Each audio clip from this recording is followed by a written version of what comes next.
Hello everyone and welcome back to our channel. In this video, we will talk about the chapter number 2 of class 7th, that is nutrition in animals. In the previous video, we have already talked about the various mode of nutrition in certain organisms, and we have also started with the digestion in human beings. We have already discussed about the buccal cavity that also includes the teeth, the tongue and the salivary gland. Now, in this video, we will further talk about the digestion as well as the whole chapter in details. So, after the buccal cavity, the food goes into the pharynx and then into the esophagus. The chewed food is pushed in the food pipe through another short muscular tube called the pharynx. तो जो खाना हमने चबाया है वो किसके अंदर, एक food pipe के अंदर धकेला जाएगा. किस चीज़ के थ्रू, एक छोटी सी ट्यूब के थ्रू, और उस ट्यूब को हम क्या बोलते हैं, फेरिंक्स बोलते हैं. और जब खाना ईसोफेगस के अंदर पहुंच जाता है तो वो खाना उस फूड पाइप के थ्रू होते हुए कहाँ पहुंचेगा, स्टमक यानी पेट के अंदर पहुंचेगा. पर उस खाने को उस फूड पाइप के थ्रू ट्रैवल करने के लिए वो जो फूड पाइप है, वो जो मस्कुलर मसल्स की बनी होती है, वो क्या करती है, एक बार कॉन्ट्रैक्ट होती है और दूसरी बार रिलैक्स होती है. तो ये जो वेव लाइक मैनर है इसको हम क्या बोलते हैं, पेरिस्टालस. पर यहाँ जो ईसोफेगस है या फिर जिसको हम फूड पाइप भी बोलते हैं, इसके अंदर किसी भी टाइप का डाइजेशन नहीं होता है. सिर्फ खाने को नीचे स्टमक तक पुश डाउन किया जाता है. उसके बाद एक और टर्म आती है जिसको हम बोलते हैं एपिग्लोटिस. तो जब हम खाने को अंदर स्वेलो करते हैं यानी निगलते हैं तो उस टाइम पे क्या होता है कि जो फेरिंक्स होता है वो एक कॉमन रास्ता होता है फूड के लिए भी और रेस्पिरेशन यानी ऑक्सीजन लेने के लिए भी. तो जिस टाइम पे हम खाने को स्वेलो करते हैं एक फ्लैप होती है जो कि जो हवा वाला रास्ता है उसको विंड पाइप को बंद करवा देती है ताकि खाना सिर्फ ईसोफेगस के अंदर ही एंटर हो. तो वो जो फ्लैप है उसको हम ईसोफेगस बोलते हैं. अगर बाय चांस वो खाना कभी गलती से फूड पाइप के एक्सेप्ट करके विंड पाइप के अंदर चला जाता है तो उस टाइम पे क्या होता है कि जो हमें जो कफ और इसके अलावा जो हिकअप्स यानी हिचकियाँ आती हैं वो इसी वजह से आती हैं. उसके बाद जब खाना ईसोफेगस से थ्रू कहाँ पहुँचेगा, स्टमक के अंदर पहुँचेगा. स्टमक क्या है, एक जे शेप्ड का ऑर्गन है और इसकी जो इनर वॉल है स्टमक की वो क्या प्रोड्यूस करती हैं, गैस्ट्रिक जूसेस को प्रोड्यूस करवाती हैं. ये जो गैस्ट्रिक जूसेस हैं इनके अंदर तीन चीज़ें होती हैं. पहला है HCl, दूसरा है पेप्सिन और तीसरा है म्यूकस. अब इन तीनों के फंक्शंस के बारे में पढ़ते हैं. HCl क्या करता है कि हमारे स्टमक के अंदर जितने भी जो हार्मफुल बैक्टीरियाज हैं उनको किल कर देता है, उनको ख़त्म कर देता है. इसके अलावा HCl जो खाने का जो मीडियम है उसको एसिडिक बना देता है जो कि जो पेप्सिन एंजाइम है उसके काम करने के लिए बहुत ज़्यादा ज़रूरी है. जो दूसरा है दैट इज़ म्यूकस. म्यूकस क्या करेगा, जो स्टमक की जो लाइनिंग्स हैं उनको प्रोटेक्ट करके रखता है HCl से. और जो तीसरा है गैस्ट्रिक जूस का कंटेंट दैट इज़ पेप्सिन. तो पेप्सिन क्या करता है, जो खाने के अंदर जो प्रोटीन्स हैं उनको डाइजेस्ट करवाने के अंदर हेल्प करेगा. अब जो खाना है वो किस चीज़ के अंदर कन्वर्ट हो जाता है, कायम बन जाता है. तो कायम क्या होगा कि जब खाने के ऊपर जितने भी गैस्ट्रिक जूसेस हैं वो काम कर लेते हैं तो ये जो पार्शियली डाइजेस्टेड खाना है इसको हम कायम बोलते हैं. इसके बाद खाना कहाँ जाता है, स्मॉल इंटेस्टाइन के अंदर जाता है. जो स्मॉल इंटेस्टाइन है वो एलिमेंट्री कैनाल का सबसे लंबा पार्ट है. इसकी लेंथ कितनी है, 7.5 मीटर लॉन्ग है और ये कॉइल्ड स्ट्रक्चर है. कॉइल्ड का मतलब होता है घुमावदार स्ट्रक्चर है. इसके अलावा जो स्मॉल इंटेस्टाइन के अंदर जब वहाँ खाना डाइजेस्ट होता है तो दो और ग्लैंड हैं जो कि इसकी मदद करते हैं। वो कौन कौन से हैं? Liver and pancreas. जो स्मॉल इंटेस्टाइन के जो वॉल्स हैं वो भी कुछ डाइजेस्टिव जूसेस को सिक्रीट करती हैं और उनको हम क्या बोलते हैं? Interstitial juices. और स्मॉल इंटेस्टाइन के अंदर डाइजेशन का जो पूरा प्रोसीजर है वो ख़त्म हो जाता है। अब ये जो दोनों ग्लैंड्स जो कि स्मॉल इंटेस्टाइन की मदद करवा रहे थे डाइजेशन में, हम इनके बारे में पढ़ेंगे। जो लिवर है वो हमारी बॉडी का सबसे लार्जेस्ट ग्लैंड है, मतलब सबसे बड़ा ग्लैंड है हमारे शरीर में। लिवर क्या सिक्रीट करता है? बाइल जूस सिक्रीट करता है। और ये बाइल जूस फिर कहाँ जाके स्टोर होता है, मतलब कहाँ जाके इकट्ठा होता है? गाल ब्लैडर के अंदर जाके इकट्ठा हो जाता है। अब ये बाइल जूस करता क्या है? तो जो फैट आया है उसको डाइजेस्ट करवाने के अंदर मदद करता है। उसके बाद जो दूसरा ग्लैंड था वो कौन सा है? पैनक्रियाज। पैनक्रियाज क्या चीज़ रिलीज़ करता है? पैनक्रिएटिक जूसेस रिलीज़ करता है। और कहाँ करता है? इंटेस्टाइन के अंदर रिलीज़ करता है। पैनक्रिएटिक जूसेस क्या करेंगे? कार्बोहाइड्रेट और प्रोटीन्स के ऊपर काम करेंगे और उनको उनके जो सिंपल फॉर्म है उसके अंदर तोड़ देंगे। जो तीसरा है दैट इज़ इंटरस्टिशियल जूसेस। ये कौन सिक्रीट करेगा? जो स्मॉल इंटेस्टाइन के जो वॉल्स हैं वो सिक्रीट करेंगे। इसके अलावा ये क्या करेगा इंटरस्टिशियल जूसेस कि जो पार्शियली डाइजेस्टेड खाना है उसके ऊपर और एक्ट करेगा और उसको और सिंपल फॉर्म के अंदर कन्वर्ट करवा देगा। इससे होगा क्या कि जो कार्बोहाइड्रेट आया था स्टार्टिंग में वो ग्लूकोज के अंदर टूट गया है। जो फैट आया था वो फैटी एसिड प्लस ग्लिसरॉल के अंदर कन्वर्ट हो गया है। वहीं जो प्रोटीन्स थे वो किस चीज़ के अंदर कन्वर्ट हो गए हैं? At the end amino acids के अंदर कन्वर्ट हो गए हैं। मतलब ये तीनों चीज़ें बहुत मेन हैं कि जब खाना जो स्मॉल इंटेस्टाइन के अंदर आया था वो किसकी फॉर्म में था? कार्बोहाइड्रेट, फैट और प्रोटीन की फॉर्म में।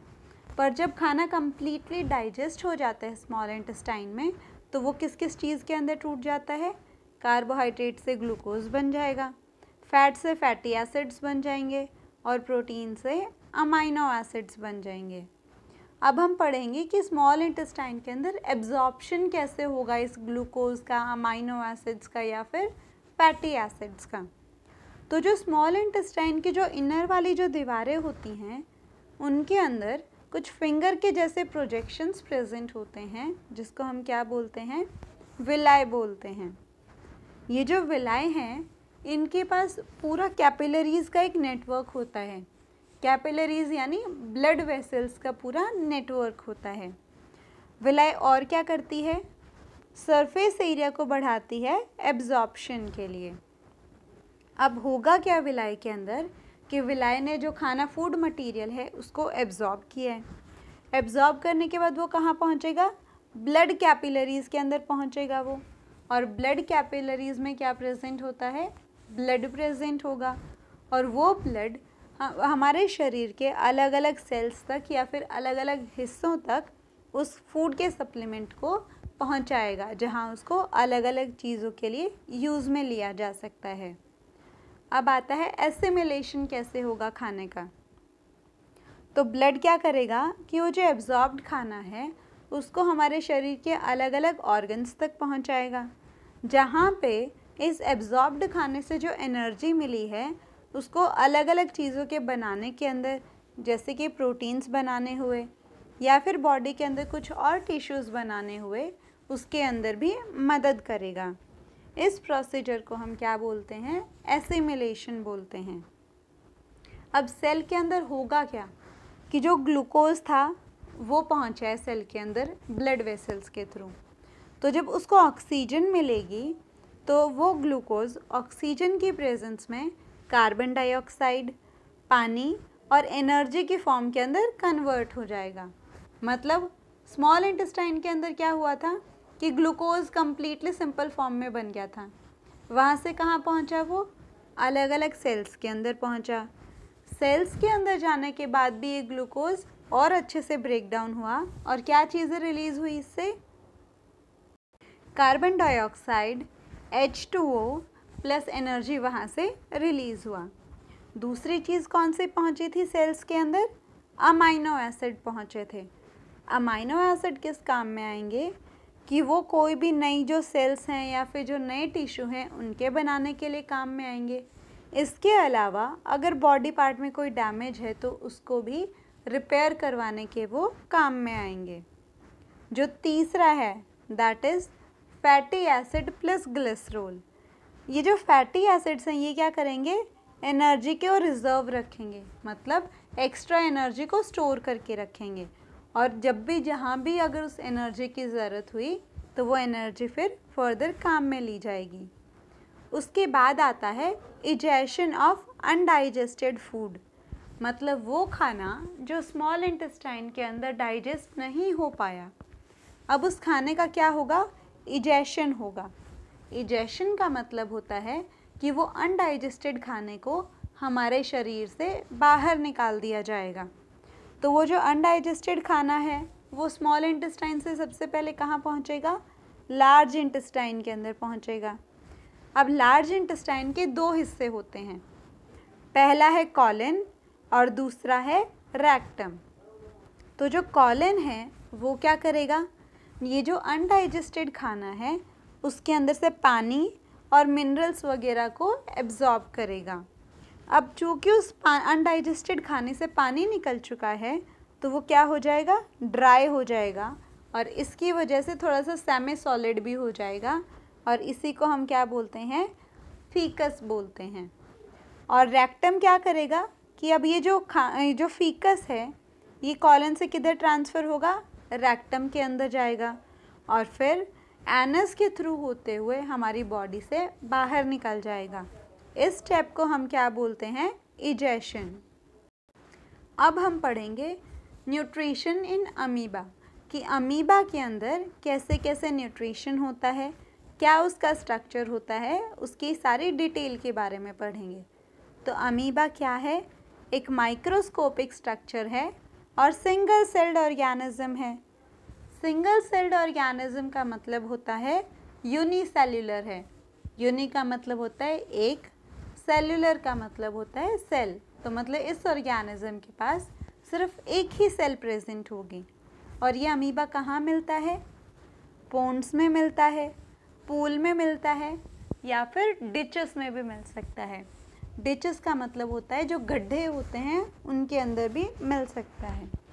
अब अमीबा के पास एक स्पेशल स्ट्रक्चर प्रेजेंट होता है जिसका नाम क्या है? सूडोपोडिया।